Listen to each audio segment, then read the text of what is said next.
তো hello guys, আজকে আমার কাছে একটা ম্যাজিক কিউব আছে। দেখি ওইটা দিয়ে কী কিনা যায়। আপনারা কমেন্ট করবেন আমি কি কিনাবো।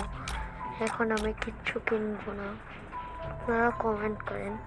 আমার এটা খুব ভালো লাগছে, আপনারা চাইলে কমেন্ট করবেন। আমি একটা কাজ করি, তো কমেন্ট তো করবেন, সাথে আমি এটা কিনেও নিই। তাইলে পরে আবার আমার কাছে আরেকটা আছে, ওই আইডি থেকে আমি অন্যটা কিনবো, যেটা আপনারা কমেন্ট করবেন। তো রেডি, 1 2 3।